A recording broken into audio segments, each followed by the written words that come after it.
வணக்கம். இன்னைக்கு தமிழ்நாட்டில் என்ன நடக்குது அப்படின்னா, கடந்த 5 வருடங்களாக தமிழ்நாட்டை ஆட்சி செய்து கொண்டிருக்கின்ற இந்த கொள்ளைக்கார கூட்டம் திமுக அரசு மக்களுக்கான மக்கள் நல பணிகளை எதுவுமே செய்யாமல் போனனால, இந்த நடக்க இருக்கின்ற இந்த 2026 தேர்தலில் மக்களோட எதிர்ப்பு அதிகமாக இருக்கிறனால மத்திய அரசு ஒரு அருமையான திட்டத்தை கொண்டு வராங்க. அதாவது தொகுதி மறுவரையறை அப்படின்ற ஒரு திட்டத்தின் மூலமாக மாநிலங்கள் எல்லாமே, இந்தியாவில் இருக்கக்கூடிய அனைத்து மாநிலங்களுமே தொகுதியிலே மாற்றியமைக்கப்படுகிறது.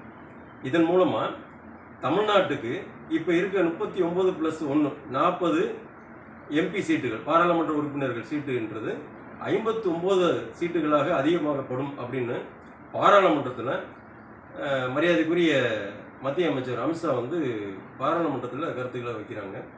இதெல்லாம் புறந்தள்ளிட்டு பொதுமக்களை, அப்பாவி மக்களை ஏமாற்றி இதை ஒரு காரணமாக காட்டி நம்ம ஓட்டு வாங்கிடலாம்னு சொல்லி இந்த ஆளுங்கிற திமுக அரசுடைய முதலமைச்சராக இருக்கக்கூடிய திரு ஸ்டாலின் அவர்கள் தமிழ்நாட்டுக்கு மிகப்பெரிய ஒரு ஆபத்து வந்துருச்சு, தமிழ்நாட்டு மேலே மிகப்பெரிய ஒரு போர் தொடுத்து விட்டார்கள், அதனால் அந்த தீர்மானத்துக்குள்ள நகலை மசோதாக்குள்ள நகலை நான் தீ வைத்து எரிக்கிறேன், இந்த நெருப்பு இந்தியா பூரா பற்றி எறியட்டும் அப்படின்னு சொல்லி சினிமாவில் வரக்கூடிய வசனமாக அவர் பேசிகிட்டு இருக்காரு. நாங்கள்லாம் சொல்கிறோம், தமிழ்நாட்டில் இருக்க மொத்த தொகுதிகளையும் கடகடன் எந்த ஒரு பேப்பரும் இல்லாமல் நீங்கள் சொல்லி வந்துட்டீங்கன்னா பெரிய வேலை. அதுவே தெரியாமல் இந்தியாவில் இருக்கக்கூடிய எல்லா மாநில முதலமைச்சர்களும் இது ஒரு நல்ல திட்டம் அப்படின்னு சொல்லி நம்ம அருகில் உள்ள மரியாதைக்குரிய முதல்வர் சந்திரபாபு நாயுடு அவர்கள் இந்த திட்டம் எல்லாத்துக்குமே பயன்படக்கூடிய திட்டம், 33% இடங்கள் பெண்களுக்காக ஒதுக்கப்படுற காலத்தில் இது மிகப்பெரிய பயனளிக்கக்கூடிய திட்டம் அப்படின்றாரு. அப்போ நம்ம கேட்குறோம், சந்திரபாபு நாயுடோட அரசியலில் முதிர்ச்சி பெற்றவரா நம்ம முதல்வர் அப்படின்ற ஒரு கேள்வி பொதுமக்கள்கிட்ட வருது. அதனால நீங்கள் கடந்த 5 ஆண்டு காலமாக மக்களுக்காக சில விஷயங்களை செஞ்சுருந்தீங்கன்னா, நட்பணிகள் செஞ்சுருந்தீங்கன்னா இது எல்லாமே கரெக்டாக இருந்திருக்கும். எதுவுமே செய்யலை. மாறா நடந்தது என்ன, நீங்கள் சொன்னீங்க சத்துணவு நாங்கள் போடுறோம், காலை உணவு திட்டம் போடுறோன்னு சொல்லி குழந்தைகளோட உட்காந்துட்டு நான் தாத்தா மாட்டோம் அந்த குழந்தைகளுக்கு நான் காலை உணவு போடுறேன்னீங்க.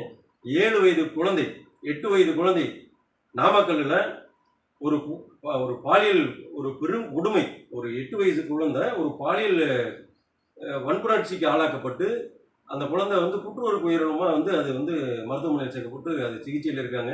இன்னைக்கு அந்த குழந்தையோட நிலை என்னன்னு கூட எந்த ஒரு ஊடகத்திலையும் பத்திரிகையிலையும் அந்த செய்தி இன்னும் வராமல் இருக்கு. அடுத்ததாக பார்த்தீங்கன்னா, நம்ம முதல்வருடைய ஸ்டாலினுடைய சகோதரி மரியாதைக்குரிய கனிமொழி அவர்கள் இருக்கக்கூடிய பகுதி, பாராளுமன்ற உறுப்பினர் இருக்கக்கூடிய பகுதி தென் மாவட்டத்தில் நெல்லை பகுதி, தூத்துக்குடி, அந்த பகுதியில் பார்த்தீங்க அப்படின்னா ஒரு 10ஆம் கிளாஸில் 490 மார்க்குக்கு மேலே எடுத்த ஒரு குழந்தை 12ஆம் வகுப்பு பரீட்சை எழுத போது அவங்க பரீட்சை எழுதிட்டு வீட்டுக்கு வர்றாங்க. இயற்கை உபோதை கழிக்கிறதுக்கு அந்த வீட்டில் ஒரு சரியான கழிப்பறை, டாய்லெட் இல்லை. அதனால் அந்த குழந்தை என்ன பண்ணுது, மறைவான இடத்துக்கு போகுது. அந்த இடத்துல ஒரு காமுகன் அதை சீரழித்து கொடூரமான முறையில் கொலை செஞ்சிடலாம். இப்போ நம்ம கேட்குறோம், உங்களுடைய மகன் மரியாதைக்குரிய உதயநிதி ஸ்டாலின் அவர் என்ன பண்ணுறாரு, நாங்கள் மைதானத்தை திறக்கிறோம், கார் ரேஸ் விடுறோம் அப்படின்றாரு. ஒரு கக்கூசு இல்லாமல் ஒரு பெண், உங்கள் ஆட்சியில் ஒரு கக்கூசு சரியான கழிப்பறை இல்லாமல் ஒரு 12ஆம் கிளாஸ் படிக்கக்கூடிய குழந்தை இன்னைக்கு பாலியல் துன்புறுத்தலுக்கு ஆளாக்கப்பட்டு படுகொலை செய்யப்பட்டிருக்கிறார்கள். இந்த ஒரு விஷயம் போதும், நீங்கள் தார்மீக அடிப்படையில் நீங்கள் உங்கள் பதவியில் எல்லாம் உங்கள் அமைச்சர் பூண்டோட அமைச்சர்கள் எல்லாம் நீங்கள் பதவியை ராஜினாமா பண்ணிட்டு போயிருக்கணும். ஆனால் எதுவுமே உங்களுக்கு ஒரு விஷயமாகவே உரைக்கவே இல்லை அப்படின்றது தான் பொதுமக்கள் பார்வையில் எங்களுக்கு தெரிகிறது.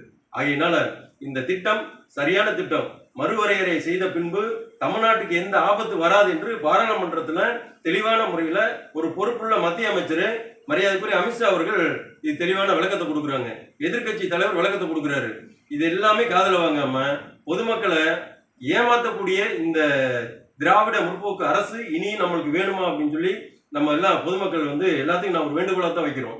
ஏன்னா நீங்கள் யோசிங்க, இவர் கடந்த 5 வருடத்துக்கு முன்னால் என்ன சொன்னார், பல நூறு வாக்குறுதியில் கொடுத்தாங்க, நாங்கள் தேர்தலுக்கு அதை பண்ணுறோன்னு. அதில் ஒரு சின்ன ஒன்று, ஒரு சிலிண்டருக்கு 100 ரூபா தரேன்னு சொன்னார். யார், இப்போ இருக்கக்கூடிய காபந்து முதலமைச்சராக இருக்கக்கூடிய மு.க. ஸ்டாலின் அவர்கள். ஒரு சிலிண்டருக்கு 100 ரூபா தரதுக்கு வழி இல்லை, ஒரு டீசலுக்கு ஒரு 5 ரூபா நான் குறைச்சிக்கிருவேன், பெட்ரோலுக்கு 5 ரூபா குறைச்சிக்கிருவேன் அப்படின்ற மாதிரி சொன்னாங்க. இது ஏதாவது ஒன்று நடந்திருக்கா? ஒரு 5 ரூபா ஒரு 100 ரூபா கூட செய்ய முடியாது. நீங்கள் இன்னைக்கு எலெக்ஷன் வந்துருச்சுன்னு சொன்னோன்னே மக்களை ஏமாத்துறதுக்காண்டி நான் 5000 போட்டுட்டேன் 2000 போட்டுட்டேன் அப்படின்றதெல்லாம் பொதுமக்கள் இன்னமும் வந்து ஏமாறதுக்கு தயாரா இல்லை. இதனுடைய விளைவு இப்ப திமுக காரங்க ஓட்டு கேட்டு போற இடத்துல எல்லா இடத்துலயும் எதிர்ப்பு நிறையவே இருக்குன்றது தெரியுது.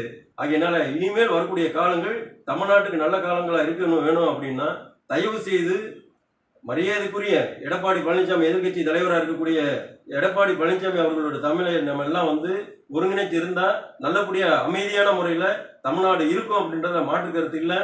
ஒவ்வொரு நாளைக்கும் எத்தனை பாலியல் கொடுமைகள் நடக்குதுன்றது மரியாதைக்குரிய பாரதிய ஜனதா கட்சியுடைய தேசிய பொறுப்புல இருக்கக்கூடிய மரியாதைக்குரிய அண்ணாமலை அவர்கள் தெளிவா சொல்றாங்க. அவர் டேட்டா வச்சுடுறாரு. அண்ணாமலை பொய் எதுவுமே சொல்லல. ஒரு நாளைக்கு இத்தனை குற்றம் நடக்குது, பாலியல் குற்றம் நடக்குது அப்படின்னு சொல்லி, போக்சோல இத்தனை பிரச்சனை நடக்குது, கொலைகள் இத்தனை நடக்குதுன்னு சொல்லி புள்ளி விவரத்தை சொல்றாரு. இதுல உங்க அமைச்சரவையில் இருக்க சகாக்கள் யாராச்சும் இது இல்லைன்னு சொல்லி மாத்தி சொல்ல முடியுமா? நடக்கிறதா 8 கோடி மக்கள் இருக்க தமிழ்நாட்டுல சில விஷயங்கள் நடக்கிறது. அதை கட்டுப்படுத்த முடியலன்னா நீங்க என்ன முதலமைச்சர்? உங்களுக்கு இருக்க அந்த பதவி அப்படின்றத பொதுமக்களோட கேள்வியா இருக்கு.